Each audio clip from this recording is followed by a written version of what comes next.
C'est un grand gaillard aux larges épaules, à la barbe fournie. Il a 23 ans, il veut qu'on l'appelle Abi Saïf. Visage d'enfant, regard dur et propos assumés. Sur l'auteur du film anti-islam, son avis est définitif. Celui qui insulte le prophète, que ce soit cet homme, que ce soit n'importe qui, il faut le tuer. Moi j'espère que des gens vont s'occuper de lui et qu'ils vont l'éliminer. À ce rat, il se cache comme un rat. J'espère que des gens vont l'attraper, ils vont le buter. C'est violent ce que vous dites quand même. Non, c'est violent, mais nous on n'est pas des bouddhistes, d'accord? Si vous voulez parler avec gentillesse, on va parler avec gentillesse. Si vous nous agressez, on se défend. Abi Saïf n'a pas peur de l'affirmer, si le prophète est insulté, alors la violence est justifiée. Quant à la manifestation de samedi devant l'ambassade américaine, insuffisant, dit-il, mais légitime. Le seul illégal que je connais, c'est selon l'islam. Si l'islam interdit une chose, c'est illégal. Chez l'autoriste, c'est licite. On me croit au code pénal, on me croit à la laïcité, on me croit à la République, on me croit en tout ça. Donc les principes républicains, Voilà. ça compte pas pour vous. Ça ne compte pas. En fait, vous voulez faire changer l'islam, ils disent l'islam de France. L'islam de France, ça n'existe pas, l'islam de France. C'est le reste qui s'adapte à l'islam. Abi Saïf assure qu'il est son travail, son domicile fixe, logé chez des amis. Ça ne l'empêche pas d'avoir une conscience politique aiguisée. Il a entendu les déclarations du ministre de l'Intérieur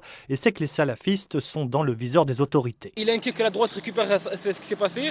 Donc Valls y parle pour qu'ils vont dire ah, Valls aussi il est ferme. Valls il va rien faire du tout. Valls. Dans une semaine, tout le monde a oublié sur moi. On n'a ni peur de Valls, ni de la police, ni de la prison. On a peur de notre créateur. Valls il fait ce qu'il veut, on n'en a rien à faire de Valls. Abi Saïf sait que ces propos ultra-minoritaires dans l'islam vont choquer, mais c'est une nécessité, dit-il.